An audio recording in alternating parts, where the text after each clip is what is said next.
Bonjour à tous, il est 8h10 sur RCF, c'est l'heure du grand invité.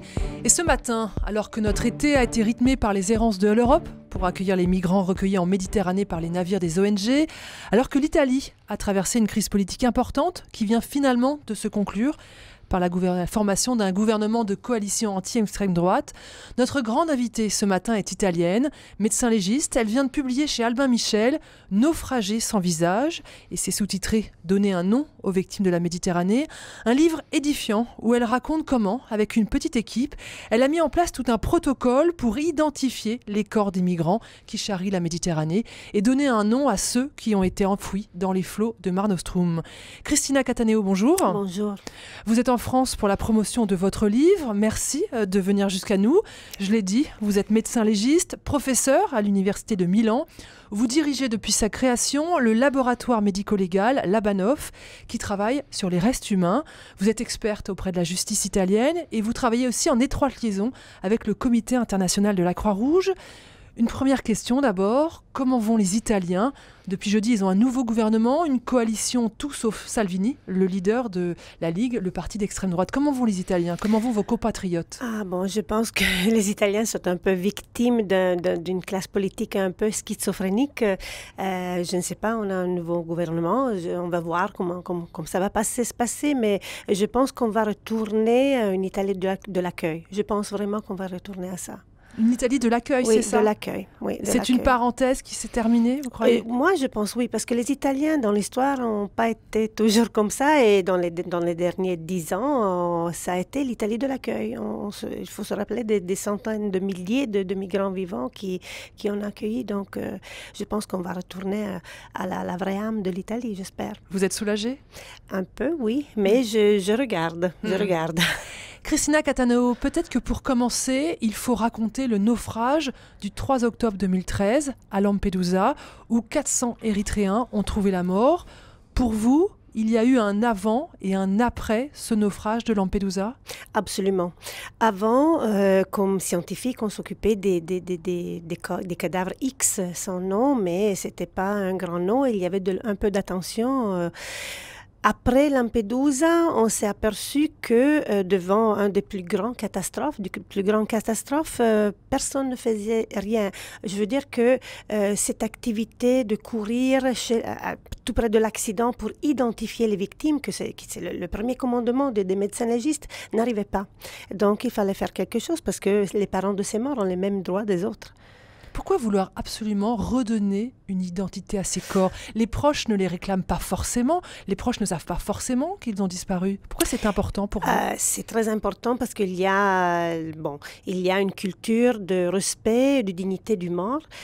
Donc il faut les enterrer, il faut lui donner une identité. Il y a des lois internationales, de droit international qui obligent à le faire, qui obligeraient à le faire. Mais surtout, on ne sait pas qu'il faut identifier les morts pour les vivants. Parce que, imaginons-nous une mère qui cherche son fils, qui ne sait pas si son fils est vivant ou mort. Ça a été démontré par la clinique, la neurologie, que ça porte une pathologie psychique et on ne peut pas commencer le deuil. Et après ça, il y a des obligations administratives. Ça peut paraître banal, mais les orphelins, les veuves ont besoin de certificats de décès. On a vu ça. On a appris ça en travaillant sur cette catastrophe. Donc votre travail, c'est une façon d'honorer les morts, mais aussi d'honorer les vivants? Oh, exactement. De respecter les droits des vivants surtout. Ce que vous avez mis en place avec votre équipe, ce protocole pour identifier les corps, ça ne s'était jamais fait? Bon, c'est pas une découverte, c'est l'application d'un protocole normal qu'on applique normalement dans les cas de notre catastrophe, entre guillemets. Oui, on savait le faire pour une catastrophe, un accident d'avion, par exemple. Exactement. Il faut faire les autopsies pour recueillir les données post-mortem, les données des cadavres, les tatouages et tout ça. Il faut se mettre en contact avec les parents pour recueillir les données qu'on appelle antemortem, qui sont la description et les échantillons de l'ADN qui peuvent aider, quand ils sont comparés avec les données du cadavre, à faire un match, à faire une identification. Donc là, la partie la plus difficile, c'était de se mettre en contact et de recueillir, le défi vrai, de recueillir les données des parents. Parce que les gens disaient, mais ils ne les cherchent pas, mais qu'est-ce que tu veux, le deuil, c'est un concept différent chez eux, entre guillemets. Et il y a un peu de racisme là-dedans.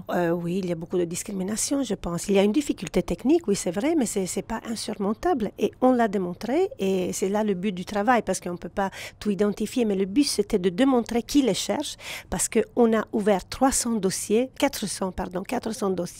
dans ces 3 années de parents qui cherchent ces morts dans cette catastrophe. Et on est en train d'en identifier. On a identifié seulement 40 personnes, mais cette petite chiffre a un grand rôle pour démontrer qu'on peut le faire et on doit le faire. Cristina Cattaneo, comment on se tient face à des restes humains? Parce que les corps qui arrivent jusqu'à vous, ils ont passé parfois des mois en mer. Oui. Bon, techniquement, c'est difficile, mais comme médecins légistes, on est habitué à travailler sur les putréfiés, sur les cadavres en décomposition. Donc, tu sais que quelque chose qui ne semble plus une personne est une personne et a des parents.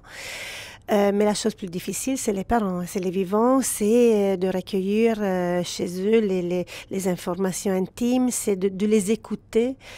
Avant qu'on parle des parents, je voudrais qu'on parle de vous, de votre profession, parce que vous êtes aguerri, ça fait des années que vous faites de ce travail, mais il y a quand même quelque chose qui s'est passé.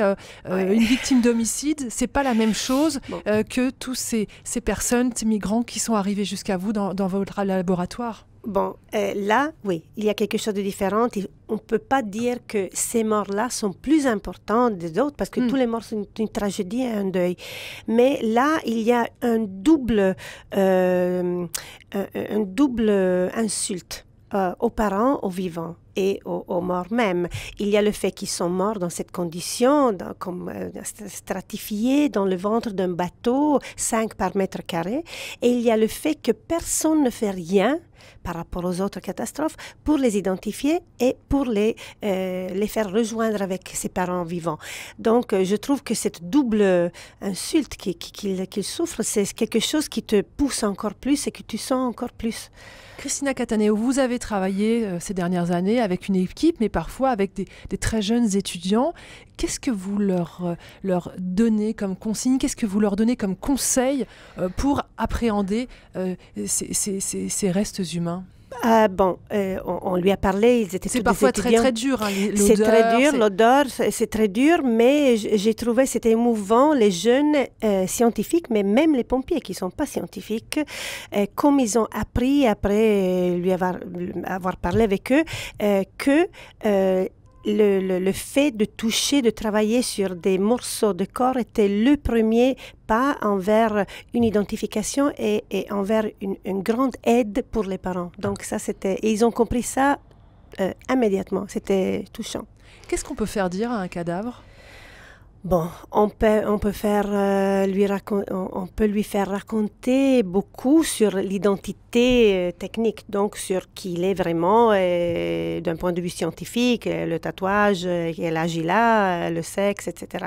Mais surtout dans ce cas, les cadavres qui sont extrêmement éloquents racontent qui sont ces migrants.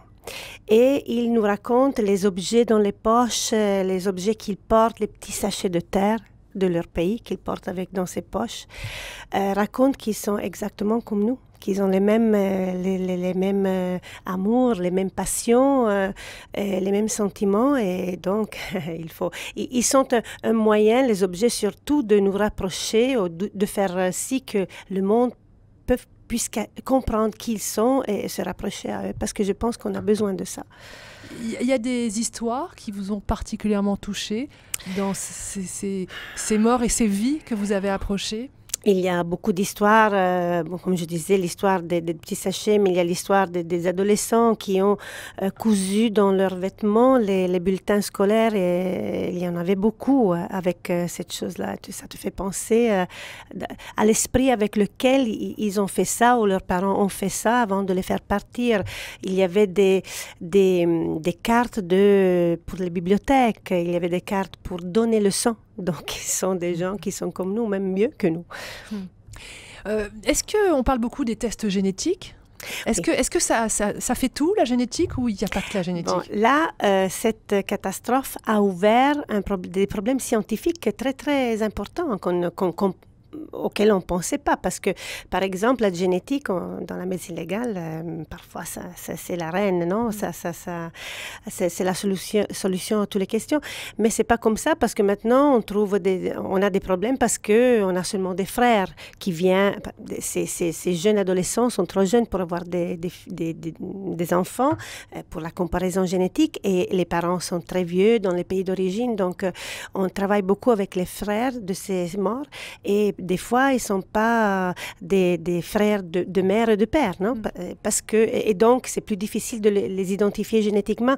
Ou même, on a le problème que pour ces populations du Sénégal, du Mali, on n'a pas beaucoup de données génétiques, scientifiques pour pouvoir faire les calculs statistiques pour dire que certainement c'est lui. Donc, il faut travailler beaucoup. Il faut agir dans une façon multidisciplinaire, c'est-à-dire mettre ensemble la génétique, l'ADN, mais l'anthropologie, l'odontologie, la physionomie.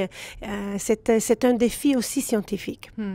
Alors, en début d'entretien, on a évoqué ce drame de Lampedusa, mais le drame qui court tout au long de votre livre, c'est l'histoire d'un autre bateau, l'histoire du Barkhane.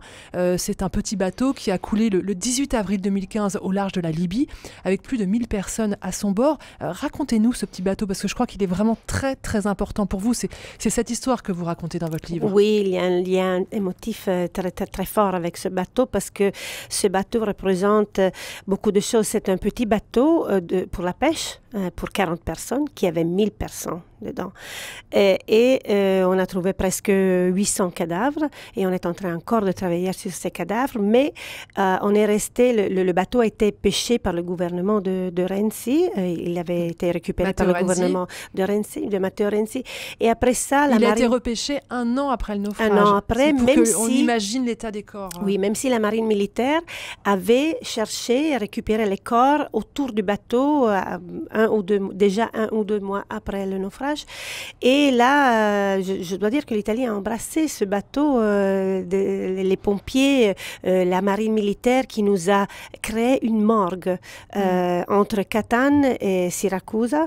Et là, on a travaillé pour 3 mois vraiment ensemble au préfet, au procurateur pour faire des autopsies. Et là, on a fait un travail technique avec 80 médecins légistes et assistants des médecins légistes qui ont travaillé, comme je disais, pour 3 mois. Et là, on a vraiment pu connaître cette situation. On a vu des choses, on a vu la condition dans laquelle ils étaient dans le bateau. Et je trouve que c'est là, on dit 5 par mètre carré, c'est dans ce bateau. 5 par mètre carré, il y avait une stratification de morts incroyable dans le bateau. Et je pense que quiconque qui voit cette chose comprend immédialement dont ils sont en train de fuir. Donc, on comprend que le risque qu'ils ont couru, et on comprend que... Pour courir un tel risque, ils devaient fuir exactement. Un énorme danger. Oui, et soit que ce soit la pauvreté ou la persécution. Donc, on comprend très bien ce qui se passe avec le langage des morts. À ce moment-là, dans le livre, vous dites votre fierté d'être italienne? Ah oui, oui. Moi, je suis quand même, malgré tout, très fière d'être italien. Je trouve que c'est cette chose qui arrivait quand il faut se rappeler que dans ces années, l'Italie avait centaines de milliers de vivants qui arrivaient. Et elle a pris le temps de s'occuper des morts aussi. Pour lesquels elle faisait de l'accueil. Elle a pu, avec l'aide de l'université, s'occuper de ces morts. Mais bon, là, il faut passer la balle non? À l'Europe, je pense, parce que c'est un problème qu'il faut reconnaître et on a besoin maintenant des institutions. Ça a été un expériment pour prouver un point. L'Italie a expérimenté tout votre travail, ce protocole. Il faut que maintenant l'Europe s'en empare? Absolument, oui. C'est pas encore le cas. Absolument pas. Non, non, c'est pas le cas, absolument pas.